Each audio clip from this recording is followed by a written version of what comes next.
कमल है जिसमें देव गणेश निवास करते हैं। यह 4 पंखुड़ी का कमल है। दूसरा स्वाद कमल है, इसमें देवता ब्रह्मा सावित्री हैं। यह 6 पंखुड़ी का कमल है। तीसरा नाभि कमल है, इसके लक्ष्मी विष्णु देवता हैं। यह 8 पंखुड़ी का कमल है। चौथा हृदय कमल है जिसके पार्वती शिव देवता हैं। यह 12 पंखुड़ी का कमल है। 5वां कंठ कमल है जो कि अविद्या यानी दुर्गा का स्थान है। यह 16 पंखुड़ी का कमल है। फिर कबीर सागर के बोध सागर खंड के अध्याय भवतारण बोध में पृष्ठ 57 पर लिखा है, षटकमल पंखुड़ी है तीनी, सरस्वती वास पुनः तहा किन्ही, सप्तम कमल त्रिकुटी तीरा, दोए दल मानही बसई दोई बीरा।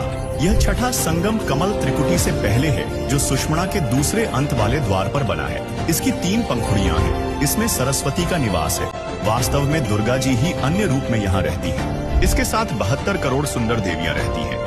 इसकी 3 पंखुड़ियां हैं। इन तीनों में से एक पंखुड़ी में सरस्वती तथा 72 करोड़ देवियां जो ऊपर जाने वाले भक्तों को आकर्षित करके उनको अपने जाल में फंसाती हैं। दूसरी पंखुड़ी में काल अन्य रूप में रहता है। मन रूप में काल का निवास है तथा करोड़ों युवा देव रहते हैं जो भक्त मतियों को आकर्षित करके काल के जाल में फंसाते हैं। तीसरी पंखुड़ी में परमेश्वर जी हैं जो अपने भक्तों को सतर्क करते हैं जिससे सद्गुरु के भक्त उन सुंदर परियों के मोह में नहीं फंसते। 7वां त्रिकुटी कमल है जिसकी काली तथा सफेद 2 पंखुड़ियां हैं।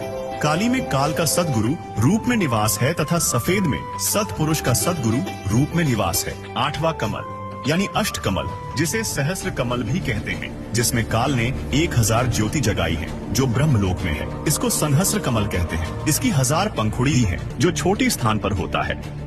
ये सभी कमल चक्र मानव शरीर में स्थित रीढ़ की हड्डी के अंदर की ओर बने होते हैं। यह सिर में जो छोटी स्थान है उसको ब्रह्मांड कहा जाता है। जैसे कई ऋषियों की लीला में लिखा है कि वे ब्रह्मांड फोड़कर निकल गए। इनके सिर में तालू के ऊपर और छोटी स्थान के बीच में निशान बन जाता है। शरीर त्याग जाते हैं। वे शून्य में भ्रमण करते रहते हैं। वे ओम अक्षर का जाप तथा हठ योग करके यह गति प्राप्त करते हैं। महाप्रलय में नष्ट हो जाते हैं, फिर जीव रूप में जन्मते हैं। इस सिर के ऊपर के भाग को ब्रह्मांड कहते हैं। यह 8वां कमल ब्रह्मांड में इस प्रकार कहा है, इस कमल में काल निरंजन ने धोखा कर रखा है। केवल ज्योति दिखाई देती है जो प्रत्येक पंखुड़ी में जगमगाती है। उस कमल में परमात्मा कबीर जी भी गुप्त रूप में निवास करते हैं। 9वां कमल मीनी सतलोक में है।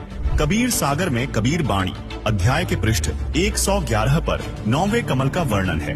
9वें कमल की अनंत यानी असंख्य पंखुड़ी है जहाँ पूर्ण ब्रह्म सत्पुरुष का निवास है।